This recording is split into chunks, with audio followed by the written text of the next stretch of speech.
Power tools, battery packs, chargers running long after the job's done.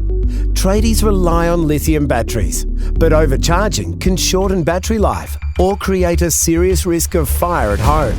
Switchstar power points automatically cut power after up to 8 hours of charging.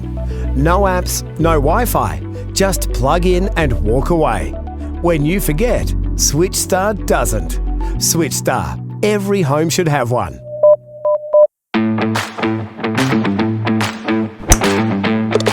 Welcome to Talk Birdie Mini with former world number 16 Nick O'Hearn and Tour Pro Mark Allen, live from Titleist and FootJoy headquarters. And thanks to our great partners, Host Plus, the official retirement partner of Talk Birdie Mini. Driving a BMW is like hitting the perfect shot. Smooth, controlled and powerful. Titleist, the clear number one ball in golf. FootJoy, the number one shoe and glove in golf. Better, when the greats bet, they bet with Better. Ping will help you play your best. And the Golf Clearance Outlet, who beat everyone's prices. Now, here's Nick and Mark. Hang on, wait till Nick's finished. You finished, Nick? I am. Righto. G'day, everybody. Welcome to the program. This is a Talk Birdie Mini, and we've got no idea what's coming our way. No. All right. This is a question for you from wolfpacker Andrew. Andrew has said, "G'day, Nick and Mark. I would be curious to hear your thoughts on this. I heard recently on another podcast a discussion about the unique and individual swings of the exceptional top players and the uniform swings of the next level down of players. Do you think players trying to find and practice the perfect swing hurts them and their creativity?" Okay, so my mind goes to both tours right now. The women in the top ranks of the world, I think they all look magnificent, right? And we always talk about high performance versus homemade swings. We talk about it a lot.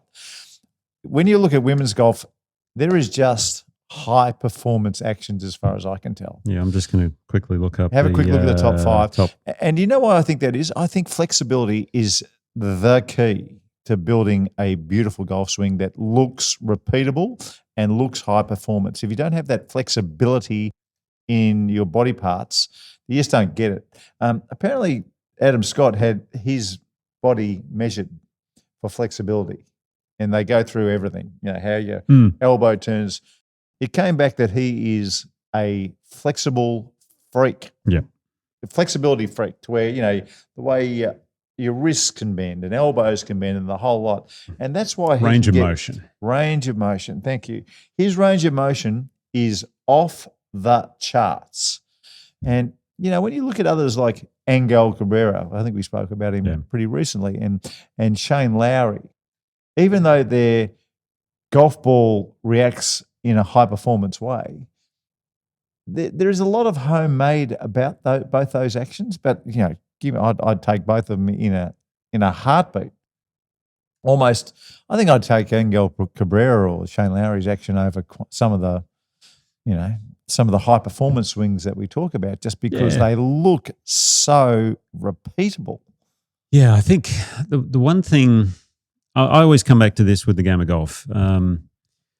Golf is an imperfect game, and people are trying to be perfect at it. So there's almost no point now. Perfect imperfection. Yeah, because every single shot you get in the game, other than a tee shot, okay, if we're talking full swing here, you're going to get a different lie. Is a lie dependent? Yeah, it's lie dependent. Yeah. Right. So fairways do look flat, but grasses, there's slight slopes, there's maybe depressions and all these things. So it's asking you to do the same motion you would do on the driving range out on the course. I don't quite agree with that. You need to be able to be flexible and adapt to the conditions. So that's why I think Scottie Scheffler is a great example, where he's just worried more about club face and ball flight.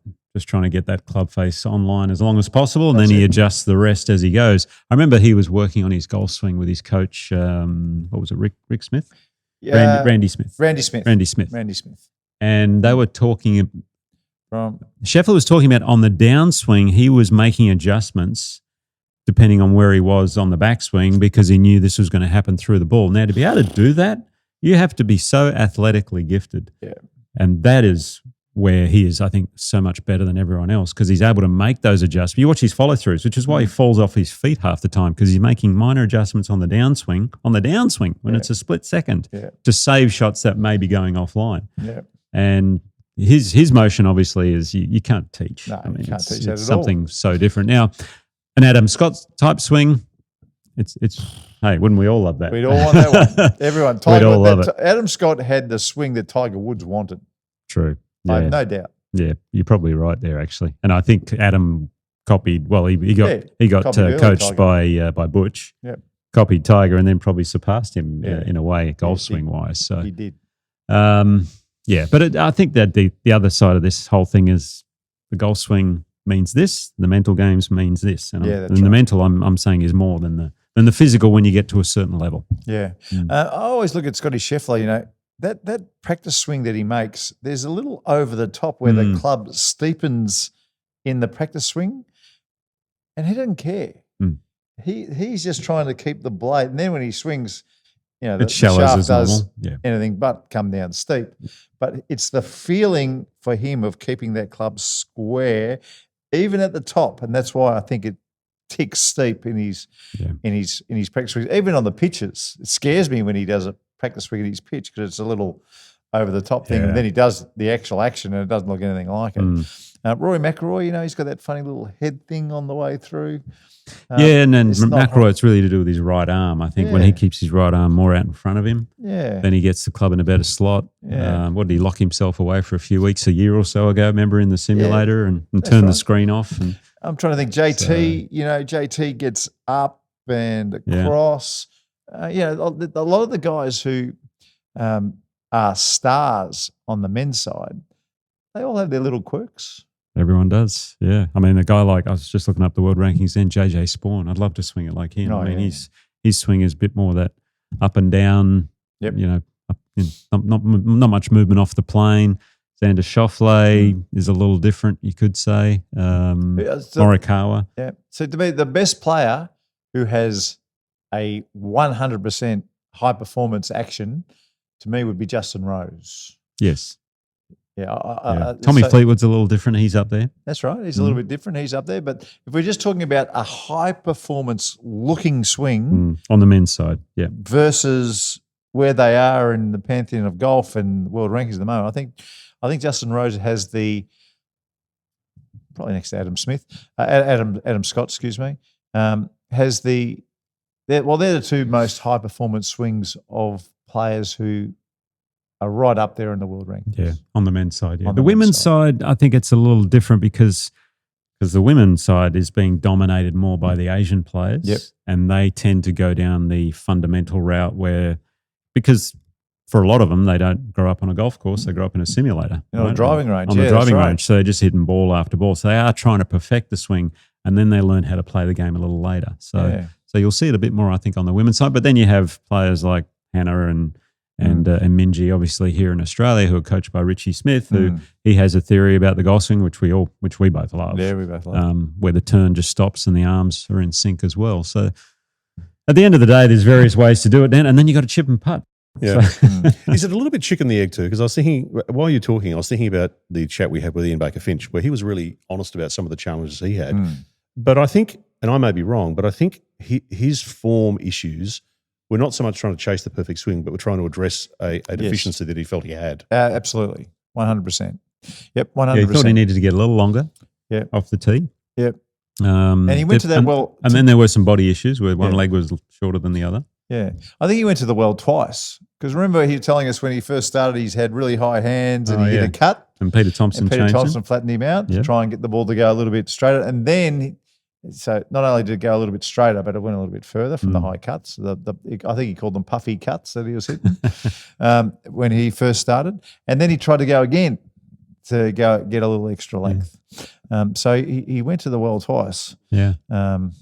He's still searching too. I played with him the other day, and he's still trying to stop the flip. I saw him play, and he played a couple of Sundays ago. Oh, yeah. And it was there was a name next to him, Tom Watson. I heard about it. Yeah. So the whole club thought it was Tom Watson. It wasn't the Tom Watson. No. But we all had a bit of a look at what he shot that day. I think he shot 3 or 4 under par. You know, he's 67 years old. So he gets it around the golf course. Oh, yeah. One of the great, the thing Finchy did better than everybody else was his wedges were seriously sharp. And putting. Oh, and the putting, he had the ability. Well, he was the best 10-foot putter in the world, and he hit his wedges to 10 foot an awful lot. It's a beautiful combination. It's a good when you're trying to recipe shoot for 60 success. something. Yeah, that's right. Luke Donald did it and got to number 1 in the world doing That's the same exactly thing. right. Yeah, That's exactly right. Well, I reckon that question from Wolfpacker Andrew has been well and truly answered, boys. Well done. Well done, Andrew. Thank you for the feedback, folks. We appreciate it. If you go to talkbirdie2me.com.au, scroll down, even leave us a little voice message from time to time. We'd love to get back to you as soon as we could with any of your questions or criticisms or feedback, whatever it might be. Thanks, Ed. See you, folks. Talk Birdie to Me with Nick O'Hearn and Mark Allen. Live from Titleist and FootJoy headquarters. Titleist, the number 1 ball in golf. FootJoy, the number 1 shoe and glove in golf. The Golf Clearance Outlet, they beat everyone's prices. BMW, luxury and comfort for the 19th hole. Better, ahead of the game. Ping will help you play your best.